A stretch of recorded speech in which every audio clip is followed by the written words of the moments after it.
J'ai rencontré madame, on peut dire, ça fait quand même quelques paires d'années. Parce que, étant natif moi-même de la plaine des Cafres, parti en métropole en 1976, madame qui est arrivée par la suite, je suis allé la récupérer à Marseille. On a fait une vie commune, je dirais, avant le mariage. Et on se connaissait déjà avant que moi je quitte la Réunion. Donc, ensuite, on a pu lier des liens, je dirais, c'est là que c'est devenu très fort. Parce que de Marseille, dans le sud de la France, à la région Rhône-Alpes, Savoie, Chambéry, Annecy. Donc je l'ai ramené dans les Alpes.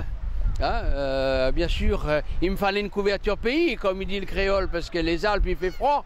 Pour celui qui connaît les Alpes, il fait très froid, donc il fallait une couverture pays. Et donc c'est là que j'ai trouvé ma couverture pays. Et ma couverture pays, j'ai appris au fil du temps de la découvrir un petit peu tous les jours, un petit peu tous les jours. Et un jour, on s'est dit, tiens, pourquoi pas se marier. Elle est native aussi de la plaine des Cafres, madame. Hein, donc, il faut le souligner. Et donc, ensuite, on a pensé au mariage. Et ça s'est passé assez rapidement, je dirais. Parce que loin de la famille, loin de tout ça, on avait quand même besoin de quelqu'un pour se soutenir dans sa vie de tous les jours. Et vivre tout seul, c'est pas évident. Quand on est un créole qui quitte la Réunion et puis qu'on arrive dans la neige, et effectivement, il fallait quelqu'un à ses côtés. Donc, on s'est marié en 1979 et le fiston, il est arrivé le premier en 1980. Voilà. Donc, on s'est marié comme... On a fait les choses pas comme tout le monde. Parce qu'on s'est marié un mois de janvier, et je peux vous dire, un mois de janvier en Savoie, avec les flocons de neige, la mariée était plutôt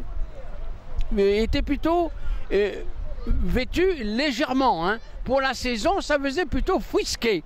Voilà.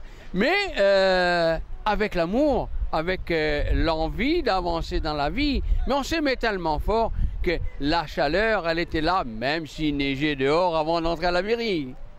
C'était formidable. C'était un grand moment de ma vie. Et je pense que on a 3 enfants, 2 petits-enfants, et on espère aller très très loin comme ça. On a quand même une bonne partie de notre vie sur le continent métropole. Donc, et ici, on a rattaqué avec les enfants, c'était formidable. Tout le monde a trouvé sa place.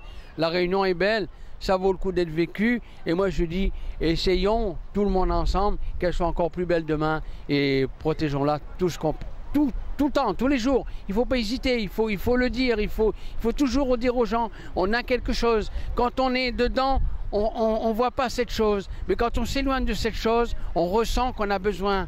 Et le besoin, et je veux dire, le mal du pays, il est là. Et quand le mal du pays, il est là, c'est plus fort que nous. La preuve, on est revenu au pays. Quand je suis allé la récupérer, la chercher, je dirais pas récupérer, mais la chercher à Marseille et de l'amener à la maison, c'était un très très beau souvenir pour moi. C'était le plus beau. Il y en a eu d'autres et puis aussi des beaux souvenirs, des bons moments. Elle m'a quand même donné 3 beaux enfants et ça c'est formidable. Donc c'est le bonheur total. C'était difficile pour elle étant donné qu'elle avait quitté sa famille sur la Réunion.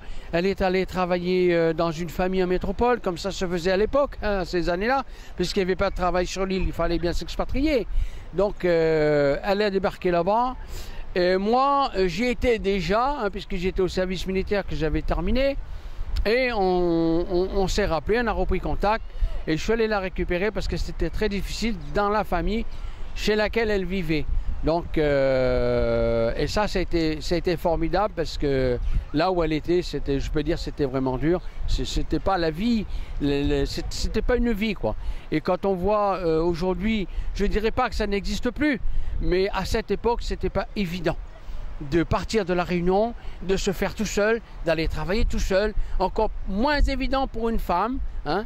Et puis voilà, moi je l'ai retrouvé et je l'ai ramené à la maison et aujourd'hui tout va bien, jusqu'aujourd'hui on est heureux et ça roule comme sur les roulettes, il n'y a pas de souci avec personne. Ce que je veux dire aujourd'hui à ma femme, avec toutes ces années, tout le peu de temps qu'on a traversé et j'espère encore le traverser longtemps à ses côtés, que je l'aime très fort parce que ce qu'elle a fait et ce qu'elle fait pour moi, je ressens ça tous les jours, je vis ça tous les jours et c'est formidable.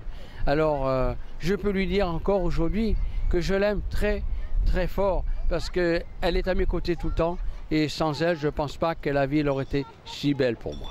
Vous avez été ému par la déclaration d'amour de ce candidat? Alors, pour qu'il remporte le bijou de notre partenaire et pour qu'il puisse l'offrir à sa bien-aimée, votez pour lui. Envoyez le mot cœur 6 par SMS au 7654. Cœur 6 par SMS au 7654 et sa déclaration d'amour prendra tout son sens.